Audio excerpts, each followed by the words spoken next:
조합제 TV 시청자 여러분 안녕하십니까. 2019년 8월 자정을 막 넘어섰습니다. 이 조국 전 민정수석은 지난 2년 동안에 우리나라에서 가장 억울한 사람을 많이 만들어서 감옥으로 보낸 사람으로 기억될 것입니다. 윤석열 지금 검찰총장과 함께 지금 이른바 적폐 수사와 관련된 재판이 진행 중인데, 재판정에 가보면은 이 사람은 김정은이가 싫어하였기 때문에 어떤 사연을 거쳐서 지금 재판을 받고 있는 것이구나 하는 느낌이 올 때가 한두 번이 아닙니다. 방공자유전선에서 열심히 뛰었던 사람들에 대해서 지금 집중적인 수사를 해가지고 국정원, 국방부, 경찰, 보훈처, 그리고 비서실장, 문화체육부 이런 데서 종사하던 어떻게 보면 방공자유투사들의 지휘부가 몽땅 지금 감옥에 가 있는 그런 느낌이 듭니다. 그런데 이런 적폐 수사에 관련이 있는 조국 전 민정수석은 법대 교수여서 그런지 글을 많이 쓰는 사람이에요. 그런데 이 글은 다른 사람들이 가슴을 후벼 파는 그런 종류의 글이 많고 피냄새가 나는 글을 많이 씁니다. 문재인 정부를 비판한다고 해서 대일정책을 비판하면은 이적, 친일파, 부역자, 매국노 이런 이야기까지 나옵니다. 소름 끼치는 용어를 씁니다. 소름 끼치는 또 죽창가. 그런데 문제는 그 죽창가의 가사를 쓴 사람은 남조선 인민해방전선 준비위원회, 줄여서 난민전에 연루되었던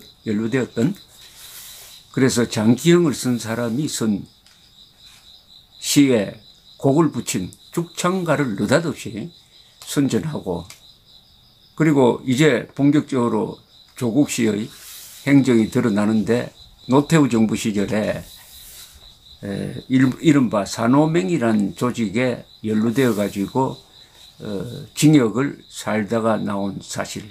그런데 이 산호맹은 뭐냐면 민주적으로 수립된 제6공화국, 지금 제6공화국입니다.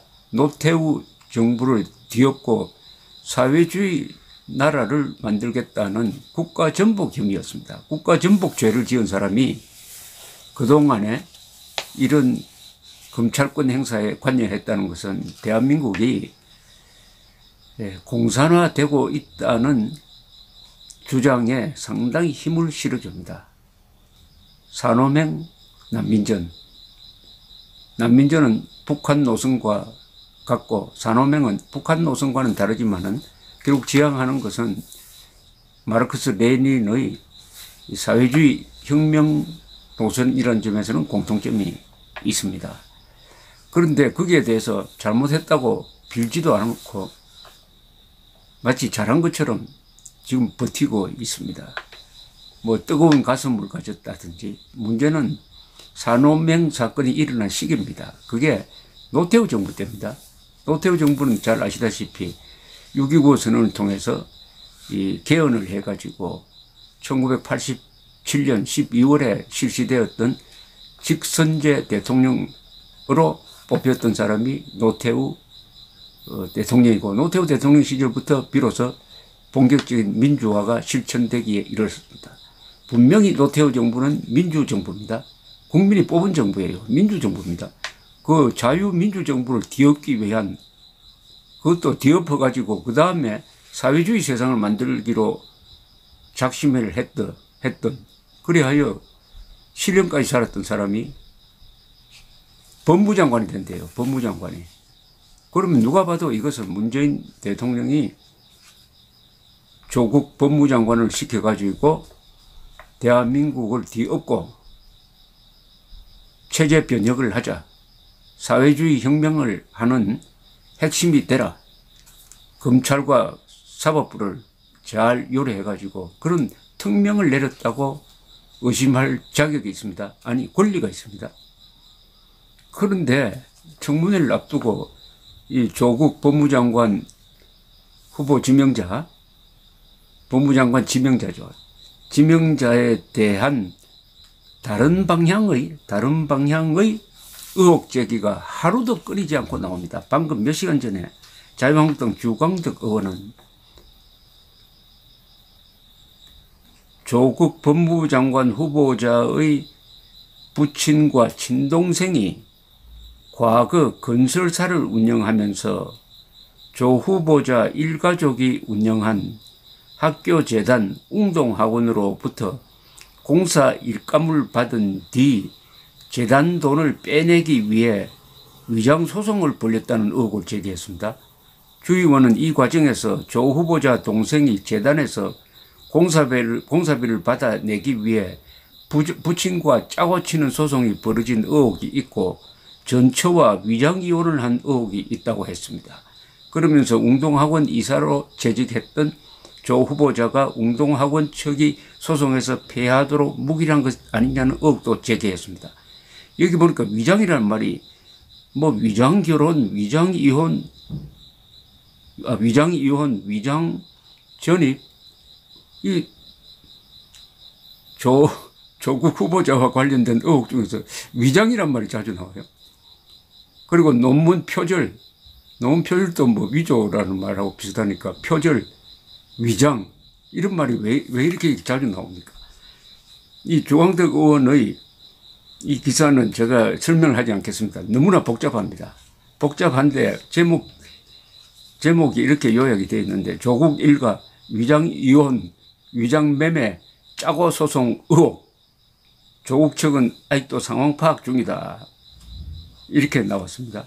부친 건설사 채무는 회사 청산 등으로 피하고 일가 운영 학교재단에 공사비 51억 청구 소송 내 승소, 조 후보자 동생 이 과정서 아내에게 공사비 채권 넘겨 학교재단 상대 소송 원고로 내세운 뒤 승소하고 위정이혼 의혹, 조 후보자 소송 당시 재단 이사로 등재, 주광덕 의원 동생 전처 지금도 후보자 아내와 부동산 거래, 모럴 해저드 의혹 밝혀야. 아이고 복잡합니다. 그런데 또 위장이 있어요. 이번에는 위장 전입입니다. 이건 확인된 사실인데 조 후보자는 과거 울산대 교수 재직 당시 아내와 아들은 기존에 살던 부산 아파트에 남겨두고 딸과 함께 서울 송파구 아파트로 주소를 옮긴 것으로 나타났다. 딸 학교 배정 때문에 위장 전입한 것이 아니냐는 비판이 나오자 조 후보자 측은 2005년 이전이기 때문에 현 정부의 7대 인사 배제 기준에 해당하지 않는다고 했다. 그러나 조 후보는 이명박 정부 장관 후보자 등의 위장 전입 논란에 대해서는 서민 마음을 후벼판다. 비리 종합 선물 세트라고 했답니다. 자유한국당 등 야당에서는 내로남불의 끝판왕이다. 이 조 후보자가 글을 남겼다가 이 글이 결국 이 사람을 잡게 생겼습니다. 수많은 논문 중에서 수많은 표절 의혹이 제기되고 있고 그중에 심사를 거쳐서 근거가 있다고 판정된 것도 있습니다. 이것만 가지고도 절대 장관이 될 수는 없는 사람입니다. 이거 그것 하나만 가지고도. 자, 위장 후보자, 자기가 위장 전입을 했으면서도 위장 전입한 사람들을 어떻게 이 사람이 가슴을 후벼 파는 이야기를 했는지 조선일보가 쭉 나열을 했네요. 이명박 정부 장관 후보자들의 위장 전입 논란에 대해서 한겨레 칼럼에서 이렇게 이야기를 했습니다. 시민들을 열불나게 했던 비리 종합 세트, 맹모 삼천지교라고, 맹모는 실거주자였기에 위장 전입 자체가 거론될 수 없어. 인지상정, 좋은 학군으로 이사하거나 주소 옮길 여력과 인맥 없는 시민의 마음 후벼 파는 소리. 내로남불, 결국 부메랑이 되어서 자기를 지금 찌르고 있습니다. 나는 위장 전입한 적 있어 청문회 통과 못한다고 했다가 최근에 또 인터뷰에서는 위장 전입이 없었다. 선산 구입 위에 위장 전입했다고 들었는데 아니라고 확인되었다라고 또 이야기를 했답니다. 지금 20억 원을 호가하는 방배동 아파트에 살고 있는 모양인데 그거는 강남 3구 중 비교적 산 낡은 재래식 아파트다라고 이야기를 했네요.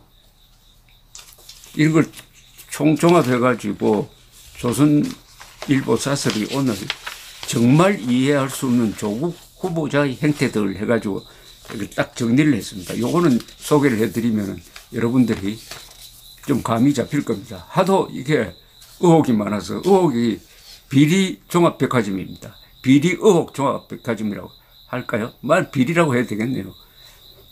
국가 전복도 비리 중에 최고의 큰 비리니까 민주국가를 뒤엎겠다는, 그것도 폭력혁명으로 뒤엎겠다는 비리, 그리고 국민을 1,000만 명 이상의 국민을 이적분자로 매국노로 규탄하는 비리, 더구나 이영훈 교수가 쓴 책을 구역질 난다고 한 학자적 양심이 없는 비리, 그리고 표절 의혹, 위장 전입 의혹, 또 뭐 동생의 위장 뭐 이혼 의혹 등등등 정말 이해할 수 없는 조국 후보자 행태들 조선일보 사설입니다.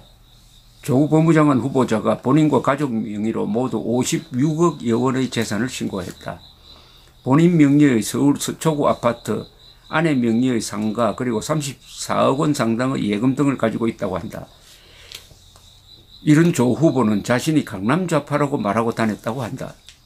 이른바 강남좌파는 부유한 사람이 좌파적 생각을 하는 경우를 말한다. 그런데 조 후보자는 시장경제와 자유민주 이념 속에서 분배와 평등을 강조하는 좌파가 아니라 자본주의라는 괴물을 계급혁명으로 불살라버리자던 사회주의 노동자 동맹 소속 남한사회주의과학원 강령연구실장이었다. 대법원은 이를 이적단체라고 판결했다. 과거 권위주의 정권 시절 조 후보자처럼 부유한 가정에서 태어나서도 과격한 이념단체 활동을 하던 사람들이 없지 않았다. 그들 중 상당수는 그때 너무 지나쳤다고 반성하기도 했다. 조 후보자의 경우는 다르다. 그는 그 후에도 논문 등을 통해 현실 사회주의가 붕괴했다고 마르크스주의 존립 근거가 사라지는 것은 아니다라고 했다. 나는 약자와 빈자의 편, 밥을 공정하게 나누는 것이 민주주의 요체, 양극화를 극복하기 위한 경제민주화가 필요하다고 해왔다. 한때 플로레타리아 계급혁명을 부르짖었고 그 후에도 약자와 빈자 편이라던 사람이 전 재산은 56억 원이 넘는 재산가라면은, 제 재산이 56억 원이 넘는 재산가라면은 이를 쉽게 받아들일 국민이 얼마나 되겠나? 다중인격자 같다고 생각하지 않겠나? 56억 원은 시가로는 100억 원에 가까울 수도 있다. 그 재산 내역도 상식으로 납득할 수 없다. 조 후보자의 아내와 자녀는 조 후보자가 청와대 민정수석으로 임명된 직후인 2017년 7월 한 사모펀드에 모두 74억 4,500만 원을 출자하기로 약정했다고 한다. 실제로 조 후보자 아내와 딸, 아들 명의로 10억 5천만 원을 납부했다고 한다. 재산이 56억 원인데 투자 수익이 보장되지 않는 사모펀드에 74억 원을 넣겠다고 약정하는 것은 상식적으로 이해가 가지 않는 일이다. 조 후보자 측은 민정수석 재직 당시 정부가 다주택자 규제를 강화하자 소유하던 부산 아파트를 친동생의 전처에게 팔았다고 한다. 이를 두고 일시적으로 다주택자를 벗어나기 위해 아파트를 판 것처럼 꾸민 허위 거래가 아니냐는 의혹이 제기되고 있다. 국회 인사청문을 통해 낱낱이 밝혀져야 한다. 조 후보자가 1999년 울산대학에 재직하면서 당시 취학 연령이던 딸과 함께 서울의 송파의 아파트로 주소를 옮긴 사실도 드러났다. 자녀 교육을 위해 위장전입을 한 것이다. 2005년 이후 2회 이상 위장전입이라는 현 정부의 인사배제 기준에는 어긋나지 않는다. 하지만 조 후보자는 과거 공직자의 위장전입을 두고 시민들을 열불나게 했던 종합비리센터, 좋은 곳으로 옮길 여력이나 인맥이 없는 시민의 마음을 후벼 파는 소리라고 누구보다 앞장서 비판했던 사람이다. 이 사람의 내로남불은 너무 많아 일일이 열거하기도 힘들 정도다. 이번에도 맞으며 간다, 직진한다, 비 오면 비 맞는다는 등으로 말장난을 할 것이다. 이제 문재인 대통령한테 공이 넘어갔습니다. 문재인 대통령의 인사는 내 마음대로 한답니다. 대통령이 내 마음대로 하면 국민도 내 마음대로 해야죠. 그러니까 요새 탄핵 하야 운동이 시작된 것 아니겠습니까? 문제는 이런 조국 수석이 법무부 장관에 임명시키겠다는 문재인 대통령의 수상한 의도입니다. 김진태 의원이 그것은 강도를 경찰청장에 임명하는 것과 같다고 했습니다. 강도를 경찰청장에 임명한다는 것은 강도 잡지 말라는 것이죠. 강도의 편의를 도와주라는 것이죠. 후회하지 않고 반성도 하지 않는다는 이 조국 씨를 법무장관에 임명하는 것은 경찰, 검찰, 법원으로 하여금 앞으로 국가 반역자를 잡지 마라 라는 명시적인 지령이든지 아니면 암시라고 볼 근거가 생기는 거죠. 그보다도 이 조국 씨의 그리 종합 비리 또는 의혹, 백화점 같은 이것이 국민 여론에 어떤 영향을 미치느냐 합니다.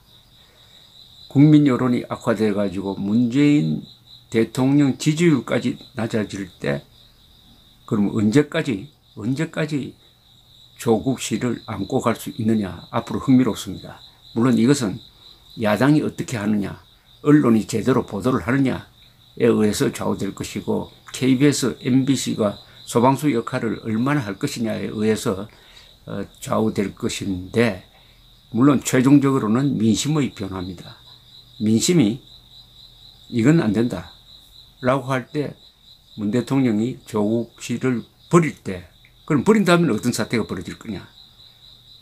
조국 씨가 보여주고 있는 적폐수사의 정당성까지 한꺼번에 조국 씨와 함께 날아갈 가능성 또한 배제할 수 없습니다. 그래서 문재인 남쪽 대통령의 고민이 깊어질 것이라고 생각합니다. 그 적폐수사 과정에서 자살한 사람들의 원혼이 지금 조국 씨를 지켜보고 있지 않을까요? 감사합니다.